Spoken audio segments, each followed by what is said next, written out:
আচ্ছা শিপু, তুমি কি আন্টি সর দেখেছো? আন্টিসর মানে আবার কি? বুঝলাম না তো। ডাইনোসর নামটা শুনেছি। পাশের বাসায় আন্টি হলো একটা ডাইনি। হ্যাঁ, তো কি হয়েছে?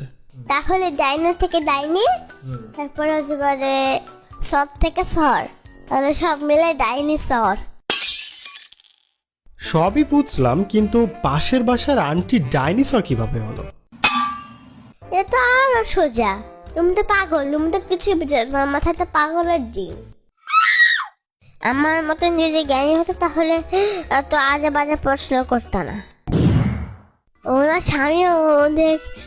স্বামী ওকে রেগে বললো, এই ডাইনি সর এখান থেকে, আমার মনে শান্তিটা করবি না, খবরদার।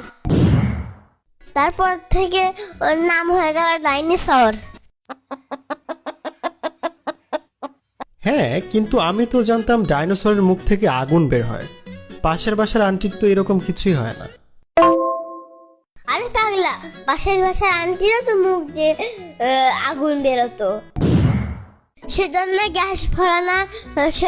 গ্যাস ফুরানোর ভয়ে ওই ওই ওই আগুন দিয়ে রান্না করতো।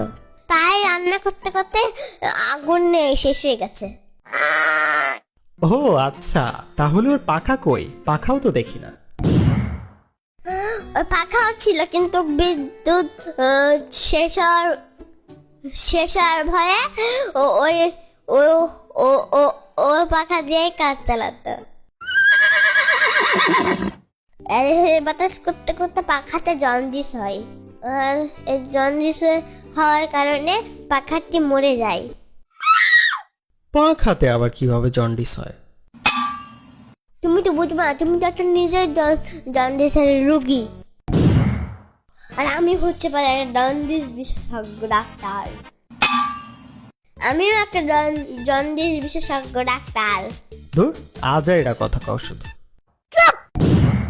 মুনিয়ার কাছে কোনো মিথ্যা কথা বলার প্রশ্নই নাই। মুনিয়ার সব কথা সব সময় বিশ্বাসী, সব সময় সাদা ভাত খায় আর সাদা কথা বলি। এখন তো পৃথিবীতে কোনো ডাইনোসরই নাই, তাহলে আন্টি কিভাবে আছে? এটার একটা ভয়ানক কাহিনী আছে।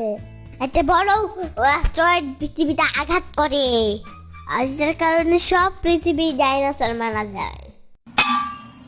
তাহলে পাশের বাসার আন্টির কি হইল? কারণ কথা আছে, শয়তান মানুষ বেশি বাঁচে। কারণ এই কারণে তুমি অনেক দিন থেকে বেঁচে আসছো, কারণ তুমি একটা শয়তান মানুষ।